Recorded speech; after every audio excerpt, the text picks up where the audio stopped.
Hi, everyone.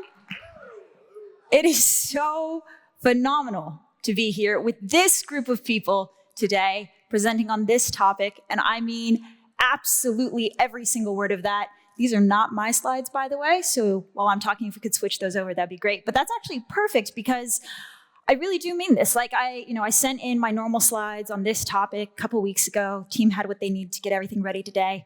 And then a couple days ago, as I was preparing for this, I realized that this particular room of people, I want to take a slight spin on my normal presentation here because I think you guys are going to get it in a way that most audiences don't really get it. And so if I was to not have this title page, which you're about to see, erase that for a moment, the talk that I want to give today is how to set your business strategy the way you throw a really good punch. That's the conversation we're going to have today. And my promise to you is that by the end of it, not only are we going to understand how these two things are in fact related and what they have to do with each other, my promise to you is that if you take the information that I'm about to give you and you take the time between now and the end of the year to really think about it, to really implement it, my promise to you is that your 2025 will look dramatically different. What you will see in your business is not just speed, but increasing speed. You will see your business start to charge forward and move faster, quarter over quarter, month over month, until you are creating what is better than speed, in my opinion, which is momentum. And a true snowball effect until your business becomes this unstoppable force rolling you towards your goals and maybe even past them. And those bold, ambitious things you want to create for yourself in 2025. Is that an okay promise to make to you all? Okay, well, let's see if I can keep it. We'll find out. All right, here we go. So Adam gave me a really warm and beautiful introduction. You can read this if you want to. Guys, really the only thing that you need to know about me, I am an absolute operations nerd.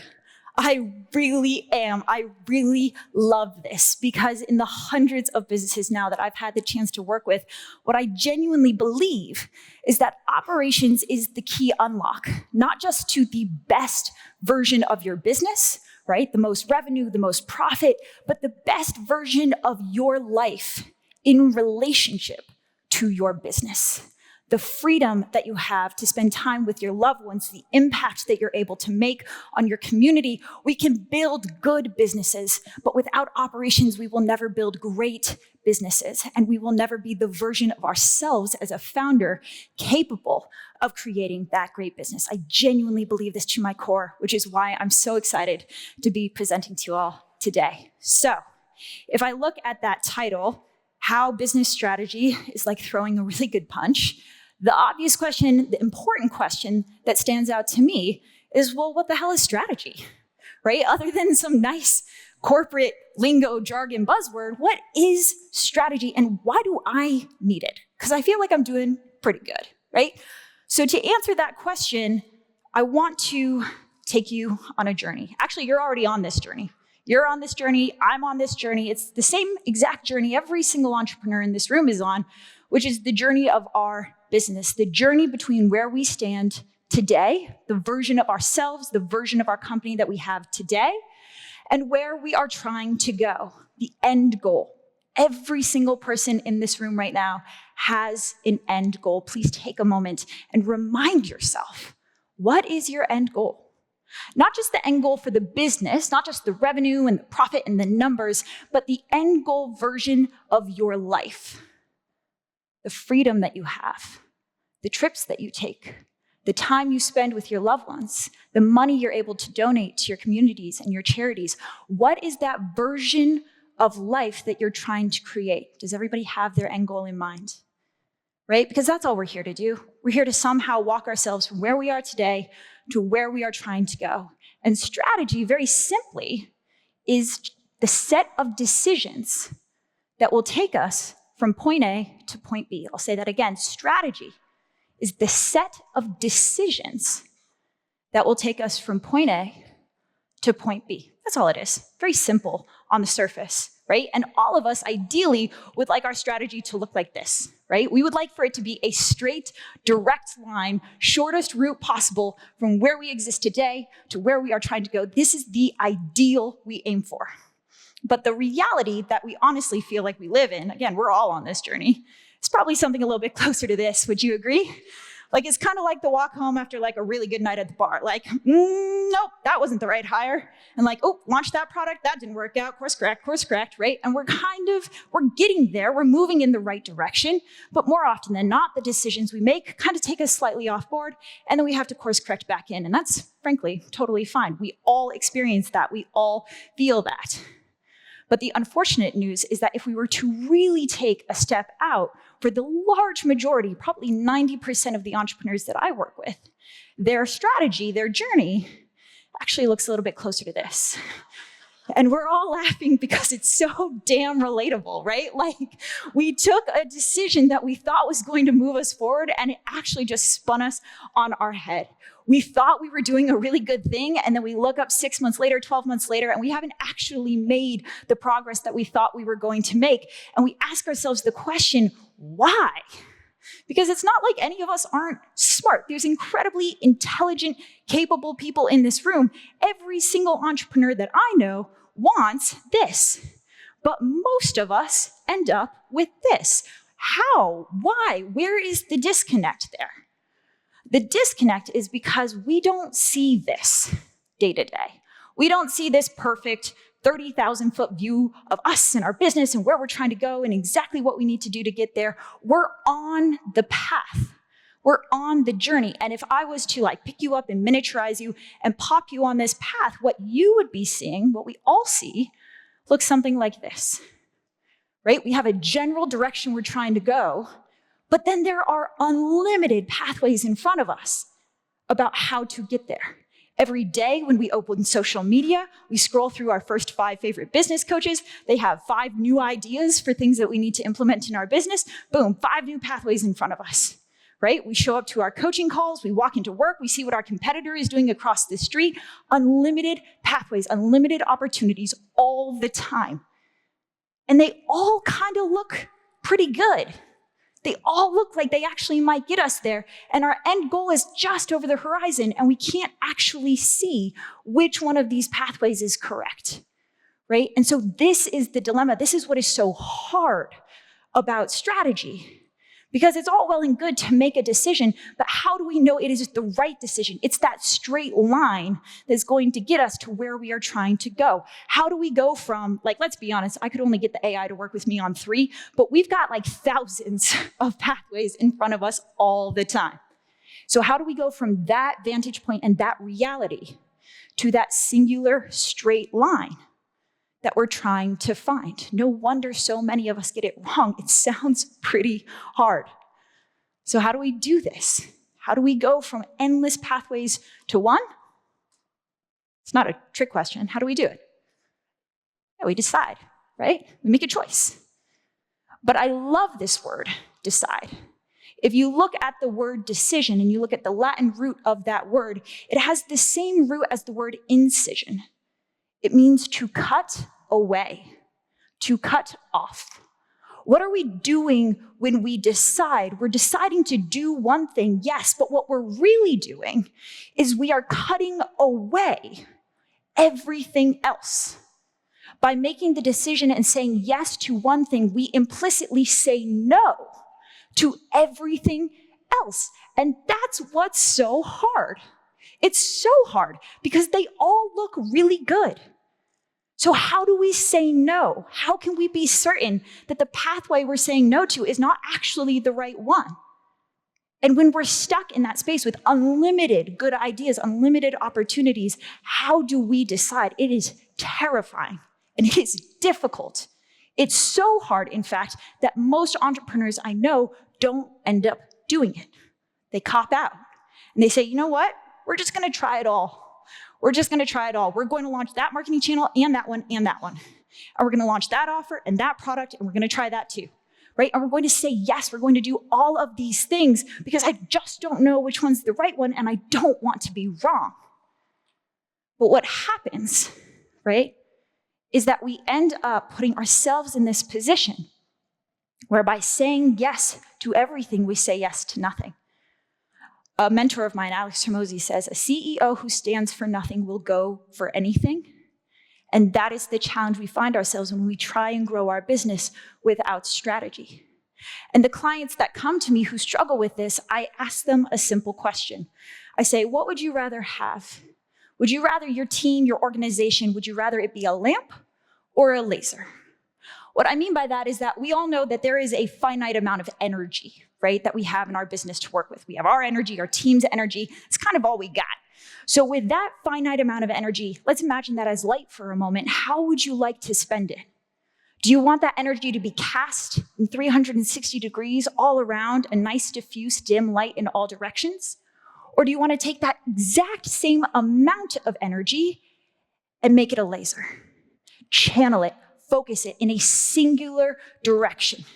Because a lamp will light up a room, but a laser will burn a hole through a damn wall, right? Which would we rather have? And this is where we get to, for you guys, what strategy has to do with throwing a good punch, because I realize is that you understand this better than probably any other group of people. How do we throw a punch, guys? You're about to see my 8th grade orange belt karate skills here. How do we throw a punch, right? We're taking all the, and correct me if I'm wrong, but we're taking all the energy in our entire being, our entire body, we're channeling it, we're focusing it, and we're driving it forward into it. Thank you, thank you. Wow, I didn't expect that, thank you so much, right? We're taking all of this energy, we're harnessing it, and we're driving it forward through a single point of focus. You want a powerful punch, that energy needs to be focused, right? Okay, thank you. Orange belt. Right? So what do we want? Do we want a lamp or a laser? We want a laser. And so my invite, if there's one concept that I ask you to take away from this presentation, is that you already understand this so intrinsically within yourselves. Cast that out to your organization. You have this finite energy within your company, and just as you do within yourself, your job is to take all of that energy, harness it, wrangle it, and focus it through a singular line of focus. Not by doing more, but actually by doing less. We need to take this wide open green field of unlimited opportunity that we all live in all the time. And through a method that I'm about to show you, we have to wrangle and focus and constrain and wrangle and focus and constrain and bring all of that energy forward into a singular point. Because the chances of us looking at those unlimited options and picking the right one is much easier when we're trying to choose 1 out of 3 right fit possibilities versus 1 out of 1,000 every day. And Adam actually alluded to this in his presentation, right? Decisions get made for me when I've got the right strategy in place. Not because I know what to say yes to, but because I know what to say no to. And when we go from a wide open green meadow to a tiny like bowling alley's worth of availability, all of a sudden, all these decisions just go away. All of these options become easier. And while we can still play and maneuver and experiment and try things, we are focused forward and we know the decisions in front of us will get us to where we are trying to go. So this is the process that I want to walk you through today. We are going to, if it's all right with you, spend the rest of our time walking through 5 key decisions. 5 decisions that are going to take us from wide open green meadow to bowling alley, that are going to take our energy from lamp to laser. Is that okay? All right. So 5 key decisions across 3 core questions. Those questions are what, who, and how. We're going to take these one at a time. What? Let's start there. What, as in, what are we doing here? Quite literally, like, what the hell are we all doing here? More specifically, what is my business here to accomplish? How many of you have a mission statement or a vision statement for your business? Awesome. Okay, great. It's no worries if you don't. And I've coached this to a lot of people, and I was always like, mission and vision, that's kind of a lot. We're a startup, we don't really know. So I just went ahead and combined it into what I call the mission statement. The mission statement answers this question. What outcome is your business creating in the world, and why does it matter? Right? So even if you haven't taken the time to put pen to paper for this, you know, intrinsically you know, right? What are you here to create? And why does it matter? Why does it matter to you? Let's start with that. Why does it matter to you? because there are much easier things all of us could be doing to make money. So why does it matter? And then how can we measure that in an outcome that we create in the world? So to walk you through this exercise, guys, I'm just gonna use my own business, Spyglass Ops, as an example, right? We do operations consulting, recruitment, training. Our mission statement is to build the world's greatest problem-solving machine by scaling purpose-based leaders and their vision through operations. So what are we doing? We're here to build the world's greatest problem-solving machine, which I believe is entrepreneurs. And I believe if I can use my superpower, which is operations, to unlock all of you and your visions and your ability to reach your visions, you will solve the world's problems. You will make the world a better place. I believe that to my core. So here's what we're able to create in the world. Here's why it matters. But what's powerful about this is like a simple statement on the surface, but what does this do for us?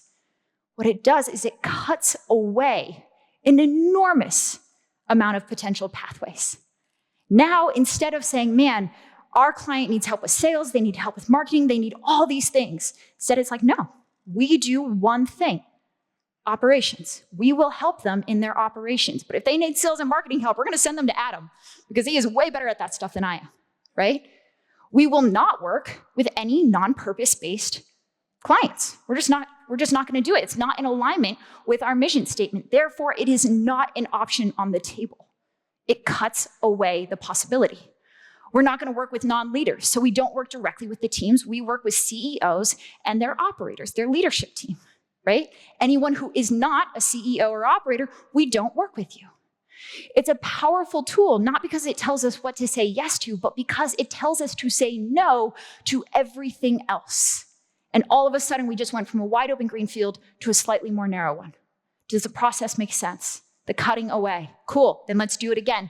So mission statement, if you don't have one, that is your first piece of homework. If you already have a mission, vision, don't change it. That's beautiful if it's working for you. But we need to know for ourselves first, what are we here to create? Then let's go to who. The who question breaks it down into two parts. Who are you and who do you serve?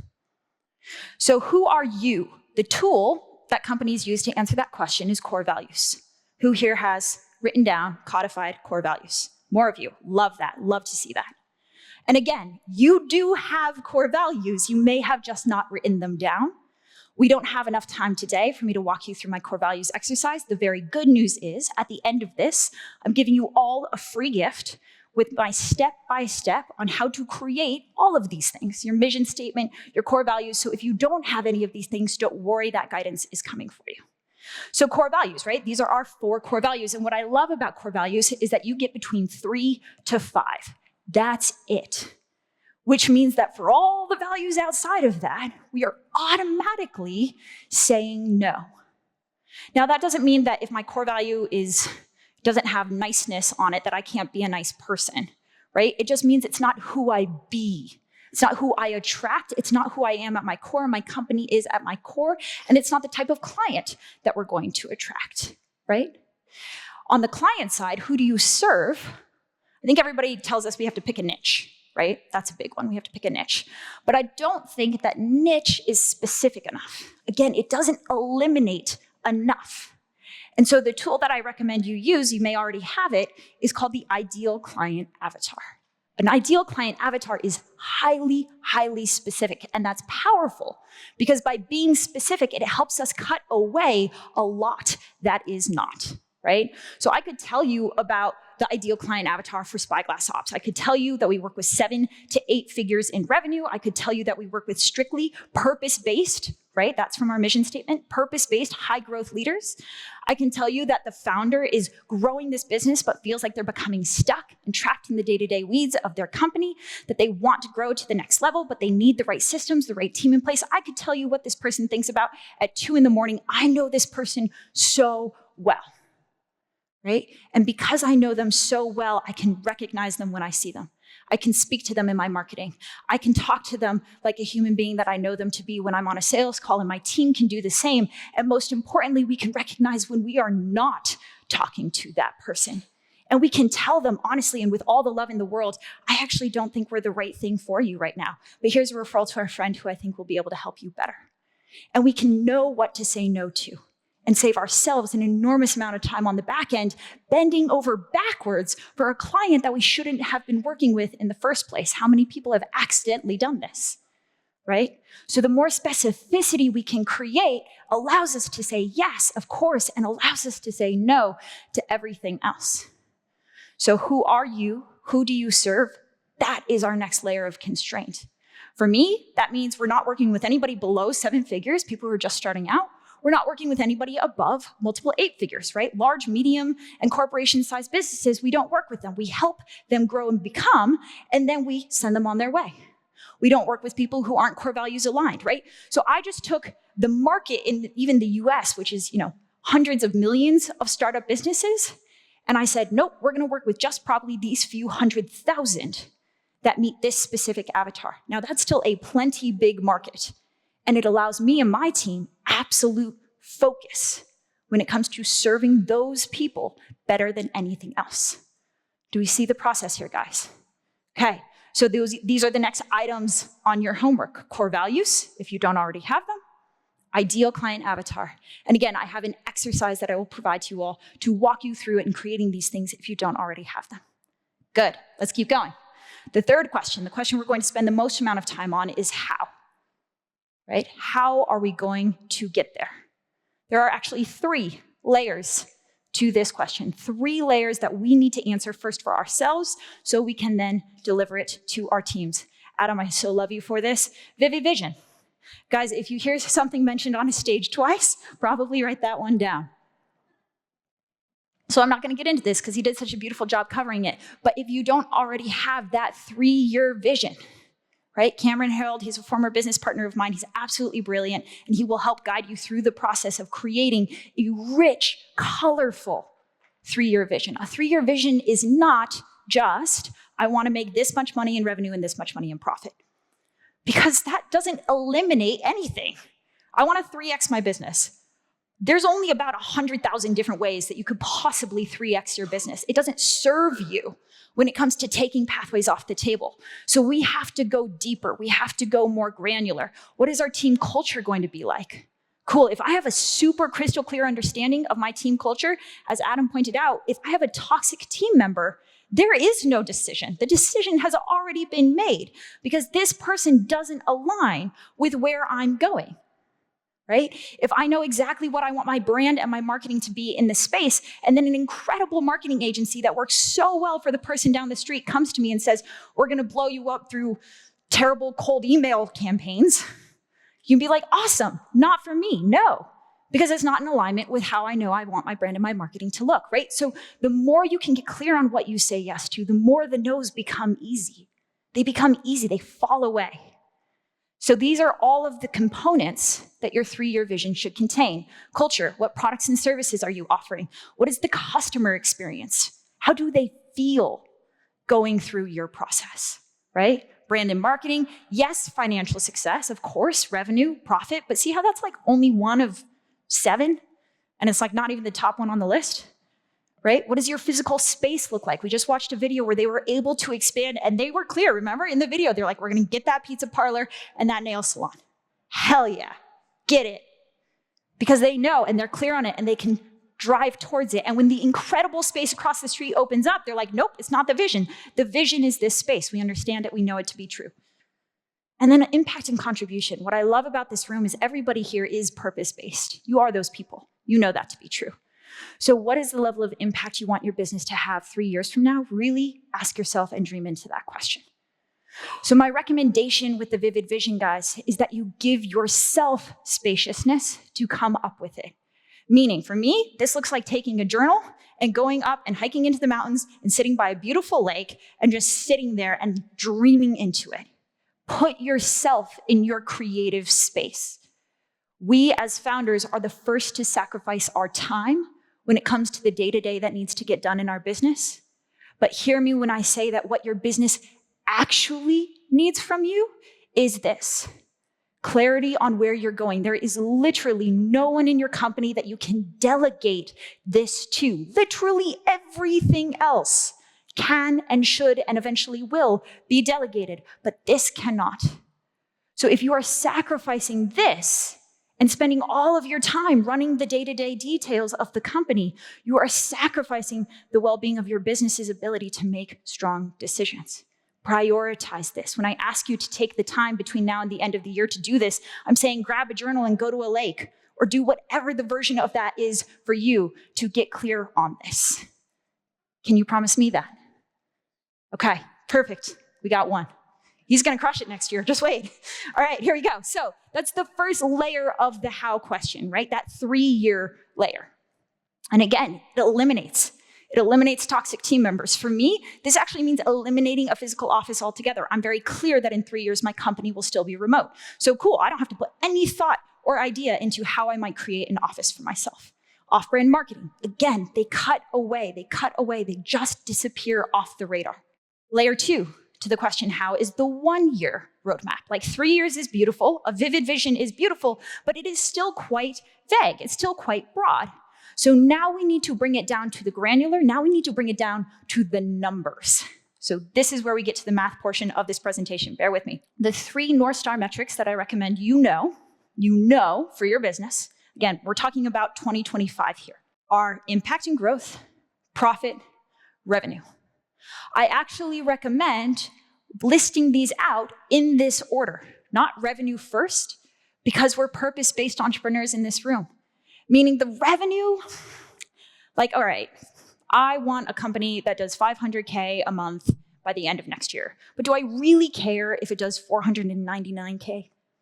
I really don't, right? The revenue doesn't actually matter. To me personally, it might be different for you, but for me personally, the revenue doesn't actually matter. What matters to me is the impact. The number of people and the scale of the impact I will have. Revenue is just a mechanism. I'm going to just have to create revenue in order to build a vehicle big enough to achieve that impact. Revenue is a lagging indicator. Impact is what I'm here for. So we said impact first, and impact will tell us what the revenue and the profit need to be. Does that make sense? Cool. Profit is about taking care of yourself. Having enough money to reinvest into the business, for sure, and having enough money to reinvest into yourself, your loved ones, and the version of your life that you're clear that you're building. Prioritize profit, right? Nobody can pour out of an empty cup. We can't pay anybody else if we're not paying ourselves. Profit and then revenue. This is where we really get into the numbers. Revenue, everybody understands this. But in fact, we need to go 2 layers deeper here. The first layer is that there are only 2 ways to grow your business. Again, Hermosi taught me this. There are only 2 ways. We really overcomplicate it. There are 2 ways to grow your business.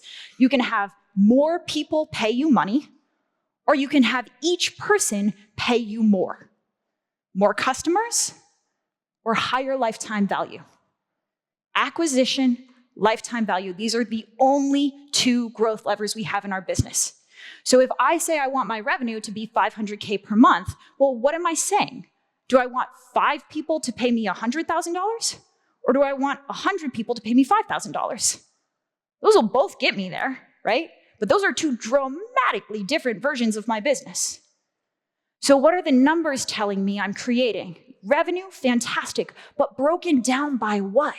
Is this a high volume model? Is it a high touch? Do we want to be the best experience and highest end experience on the market? Because then we will price ourselves differently and we will work with fewer people.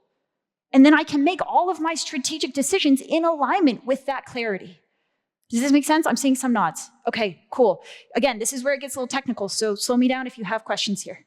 And also I'm around for the next 3 days, so just come find me. I'd love to talk with you guys about this. I really do mean that. 8. Okay, so one more layer. We started with revenue. We broke it down into acquisition and LTV. We now take each of those and we break those down into specific departments within our business. So let's start on the acquisition. Acquisition, right, total number of new customers that I want to acquire, breaks down into sales and marketing. So let's start with sales first. Let's say that I want to acquire 30 new customers every single month on average by the end of 2025. Okay, I'm making these up as I go, so check me on my math. 30 new customers acquired. And let's say that we know that we close 1 in 10 leads that comes through the door to becoming a potential customer. Cool, so if I want 30, then I need to have 300 qualified lead conversations. Does that make sense? Okay, so our new customer acquired times our conversion ratio gives us our marketing target. And now I know exactly what sales is going to look like 12 months from now, and I know exactly what marketing needs to look like 12 months from now. I don't know how we're going to get there yet, but I know how to measure success. And what is so powerful about this is that you then give that to your team. You go to your head of sales, maybe that's you, so you put on your head of sales hat, and you give them, this is your head of sales target. You go to your marketing team. This is the goal that we need to create between now and the end of the year. Because what's powerful about strategy, guys, is that it focuses you, but again, you're only one person. And if we're trying to take all the energy of our team from a lamp to a laser, how much more powerful is it if everyone in our company and all of their energy is just as clearly aligned and focused as ours? So the power of these decisions is that they then give you the clarity on how to guide your team. You now have a measurable North Star metric for your sales team. You have a measurable North Star metric for your marketing team. That's acquisition. Questions on acquisition? Okay, so then lifetime value. If you don't know this number, know this number.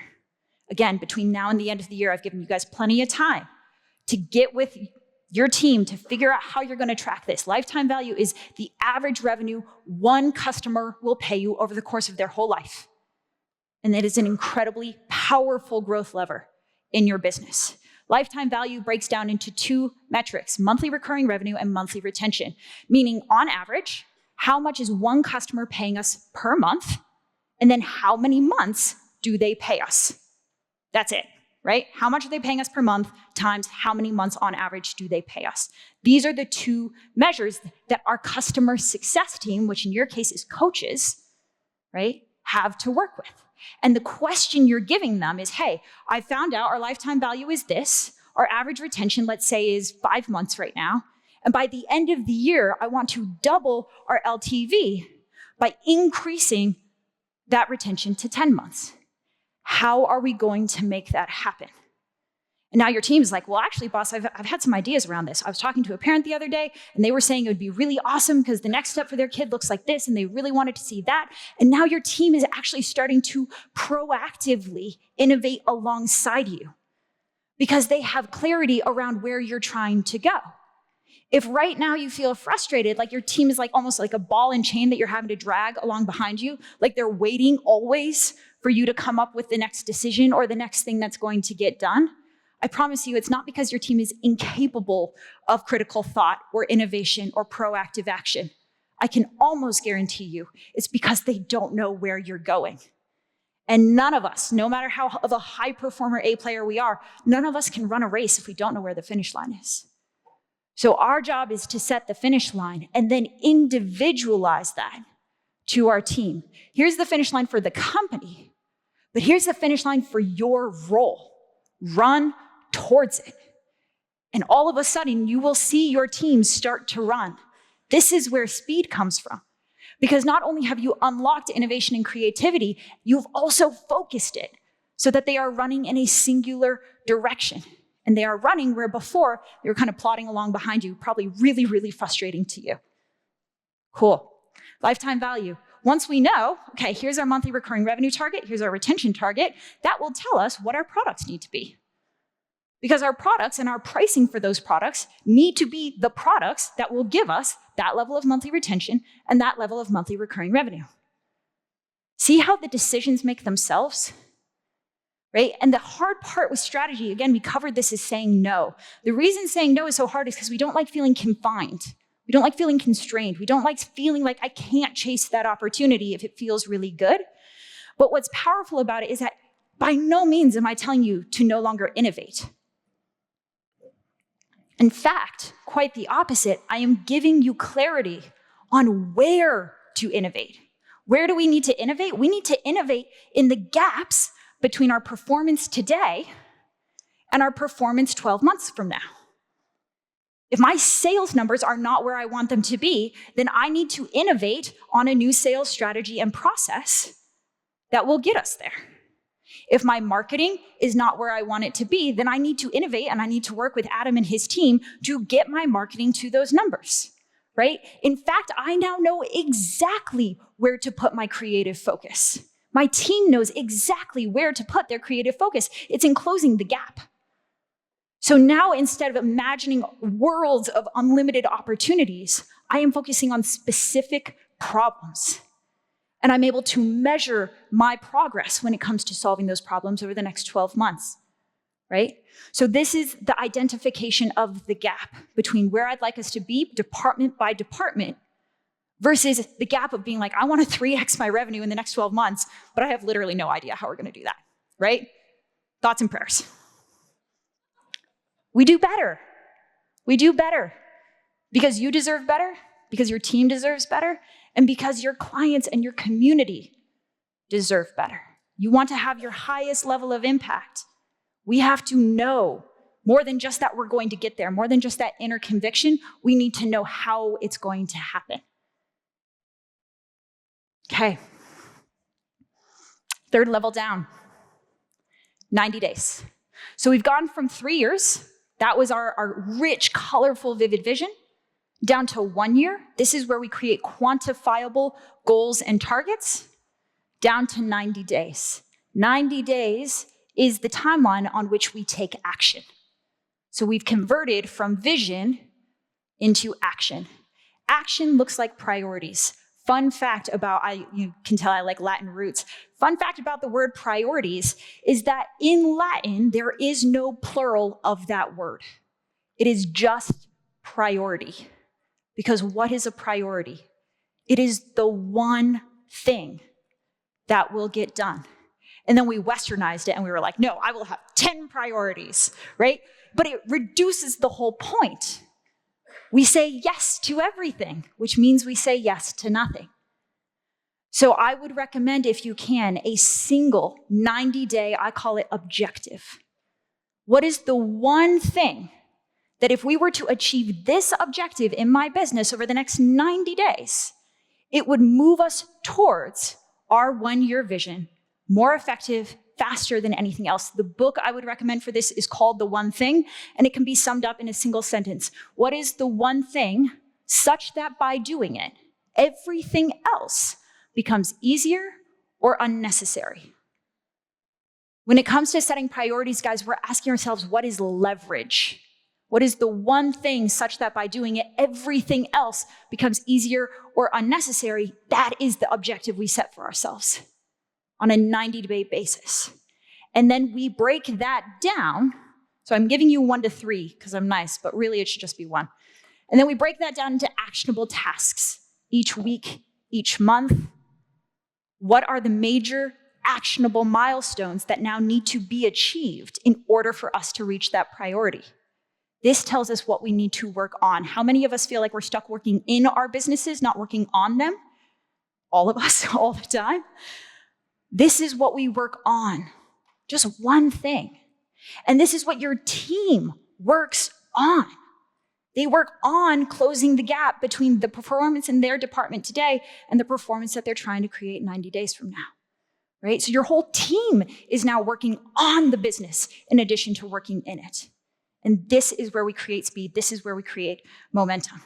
Do you guys see how step by step we've gone and we've started to focus? We've started with anything is possible, anything goes, towards actually, I have exact focused clarity on what I not only will work on, but what I will prioritize for the next 90 days, every 90 days.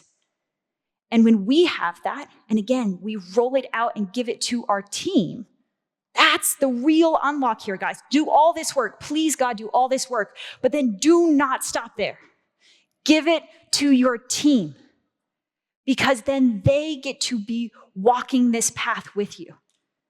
And you've taken them, I say leadership is like a bowling alley. Our job as leaders is to set the pins at the far end of the alley and then be those little baby, like 3-year-old gutter rails. That's our job for our team, right? What we're offering them in all of this clarity is constraints.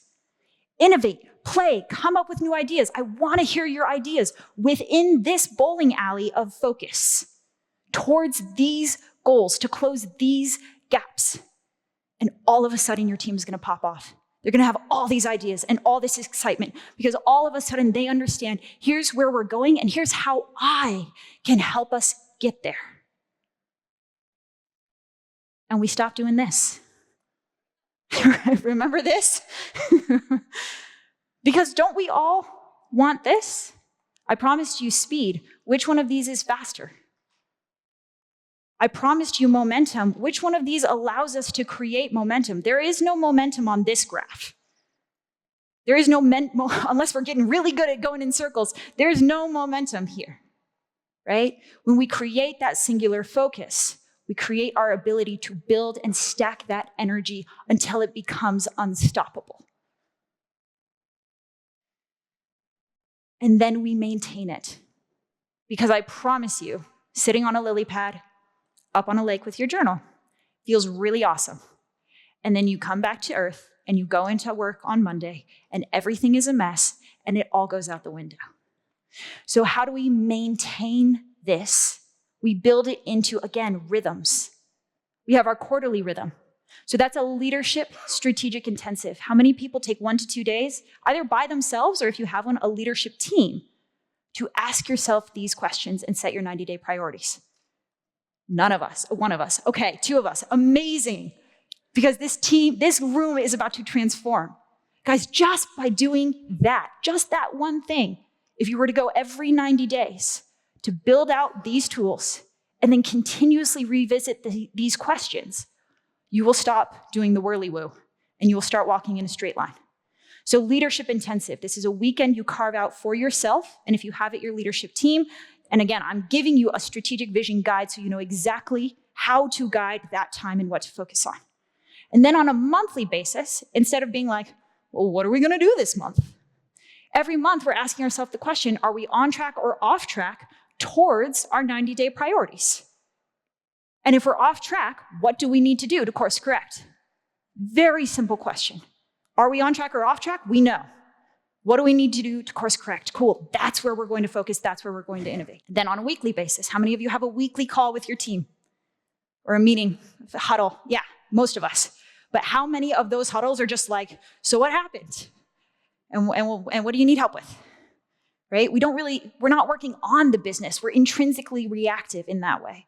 Versus if every single week we showed up and we said, what is the number one thing you will do this week, such that by doing it, everything else that you need to do to reach your 90-day priority becomes easier or unnecessary.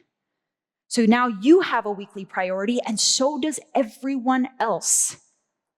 We're focusing on improving the customer happiness journey in this way.